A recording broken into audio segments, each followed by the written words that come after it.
ሻይ በዓለም ደረጃ ከውሃ ቀጥሎ በከፍተኛ ደረጃ ከመጠጣቱን ባሻገር ከቡና ቀጥሎ ደግሞ በሀገር ደረጃ የኢኮኖሚ ምንጭ መሆኑን የተለያዩ መረጃዎች ይጠቁማሉ። በክልሉ የውሽውሽና የጨዋቃ ሻይ ልማት እየለማ ሲሆን ከጠቀሜታው አንጻር የሚጠበቀውን ያህል እየተሰራ ያለ መሆኑ ይነገራል። ቢሆንም የውሽውሽ ሻይ ልማት ከራሱ ልማት ባሻገር በአቅራቢያው የሚገኙ አርሶ አደሮች ማሳቸው ላይ ሻይ በማልማት ተጠቃሚ እንዲሆኑ የተለያዩ ድጋፎችን በማድረግ ላይ ይገኛል። ከዚህ ጋር ተያይዞ በዞኑ ጊምቦ ወረዳ በተወሰኑ አርሶ አደሮች ማሳ ላይ የተጀመረውን የሻይ ልማት እንቅስቃሴ እንደ ክልል በ6 ወረዳዎች ለማስፋፋት የችግኝ ዝግጅት እየተደረገ ነው። በዚሁ ዙሪያ በካፋ ዞን ዴቻ ወረዳ ዲንቻ ችግኝ ጣቢያ የተዘጋጀውን ስልጠና በንግግር የከፈቱት የባለስልጣን ዋና ዳይሬክተር አቶ አስራት መኩሪያም የሻይ ችግኝ በባህሪው ከሌሎች ሰብሎች የበለጠ ክትትልና ድጋፍ የሚያስፈልግ መሆኑን አንስተዋል። የሻይ ችግኞችን ከማላመድ ባለፈ የተከላ ሂደቱን በመቆጣጠርና ክትትል በማድረግ የአርሶ አደሩን ተጠቃሚነት ለማረጋገጥ ባለሙያዎችና በየደረጃው የሚገኙ ኃላፊዎች በቁርጠኝነት መስራት እንዳለባቸው የገለጹት አቶ አስራት ችግኞቹ በቀጣይ ሐምሌና ነሐሴ ወራት ላይ ወደ አርሶ አደሩ ማሳ ይዛወራሉ ብለዋል። ሰልጣኞችም ከማሳ መረጣ እስከ ተከላና እንክብካቤ ዙሪያም ለአርሶ አደሮቹ ግንዛቤ በማስረጽ በቁርጠኝነት መስራትና ዓላማውን ማሳካት እንዳለባቸው ዋና ዳይሬክተሩ አሳስበዋል። ሳይንሱን አስረድተን የ70 እና የ80 ዓመት ተክል ነው። አንዴ ስታብሊሽ ካደረክ ለልጅ ልጅ የሚተላለፍ ነው። ጠረጴዛ ከሰራ በኋላ ሻይ እኮ ኦሬዲ በስሩ እንኳን ሳራ ያበቅልም። የማሳ ልየታውና የአርሶ አደር ምልመላው በክላስተር ነው ወይ አክሰሰብል ነው ወይ ቀጣይ ስራውን ለማስፋት በሚያስችል መንገድ ነው ወይ? ስለዚህ ብዙ ነገሮች ታሳቢ ተደርጎ ነው ስትራቴጂው የተዘጋጀው። አሁን ያለው ሻይ ልማቱ ብቻ አይደለም እዚህ ከፋ ውስጥ መኖር ያለበት።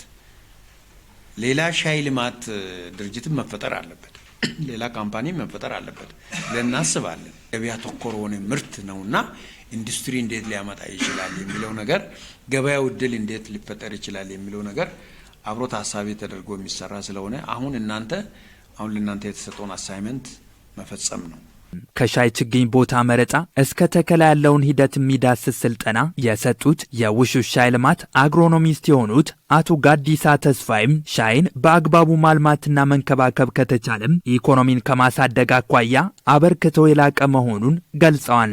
አርሶ አደሩ የተሻለ ግንዛቤ አግኝቶ ተጠቃሚ እንዲሆን በየደረጃው ለሚገኙ ባለሙያዎችና ባለድርሻ አካላት የተግባር ተኮር ስልጠና በየጊዜው የተሰጠ መሆኑን የገለጹት አቶ ጋዲሳም የሻይ ተክል እስከ 3 ዓመታት ድረስ ብዙ ልፋትን የሚጠይቅ በመሆኑ በዘርፉ የተሰማሩ አካላት በትዕግስትና በትጋት በመስራት ተጠቃሚ መሆን እንዳለባቸው መክረዋል። የክልሉ ቡና ሻይና ቅመማ ቅመም ባለስልጣን ምክትል ዳይሬክተር አቶ በላይ ኮጆአብ እንደገለጹት በክልሉ 6 ወረዳዎች ላይ 1,920,000 የሻይ ችግኝ በአግባቡ ተዘጋጅቶ በ130 ሄክታር ማሳ ላይ ለመትከል ቅድመ ዝግጅት መደረጉን ተናግረዋል። የክልሉ መሬት በአብዛኛው አሲዳማ ከመሆኑ ጋር ተያይዞ ለሻይ ተክል ምቹ መሆኑን የገለጹት አቶ በላይ ኮጆአብ በሌባ የማይሰረቅና በአውሬ የማይበላ በመሆኑ አርሶ አደሩ ሳይንሳዊ ሂደቱን በመከተል የኢኮኖሚ ተጠቃሚ መሆን እንዳለበት አስገንዝበዋል።